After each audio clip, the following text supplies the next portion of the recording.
I told these young men at the juvenile detention center that my dad had a stroke last week, and you won't believe what they did.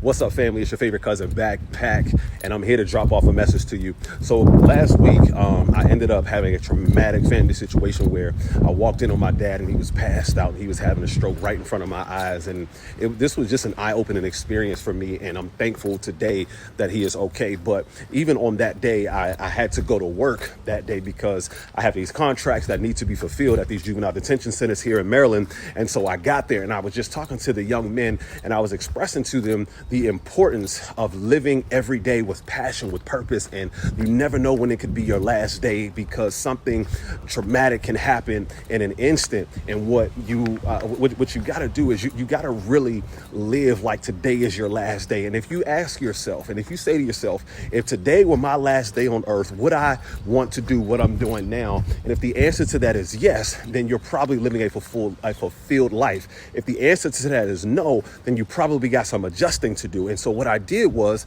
I just expressed that to them, and I told them that my dad had this stroke, and I literally just seen my dad, and I know he's at the hospital right now because I was able to stay until the ambulance came and they took him to the hospital. And there's nothing that I can do at this point. I just have to leave it in God's hands.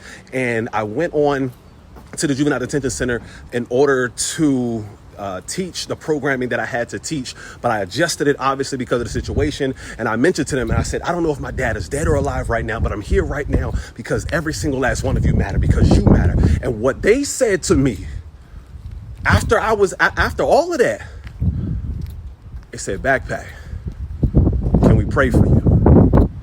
You mind if we pray for you? And we all stood in a circle and held hands, bowed our heads and closed our eyes. And they all took turns, 10 to 15 of them, praying for me, praying for my father. And that just lets me know that even though you locked up behind barbed wire, steel doors, prayers still reach in there. It don't matter what they take away. The one thing they can never take away is your faith. And it lets me know that these young men, they still do have good in them. They do still care about somebody other than themselves. They do still have a heart and a care. They just need a reason to care. And when I told them what I was going through, and I was honest with them what I was going through, they had a reason to care. They saw authentic Backpack Jeff, not just the guy talking and popping and stuff. They saw the real Backpack Jeff. So always remember that even bad intentions, bad behaviors have good intentions. It's your favorite cousin, Backpack. I'll see you at the family reunion.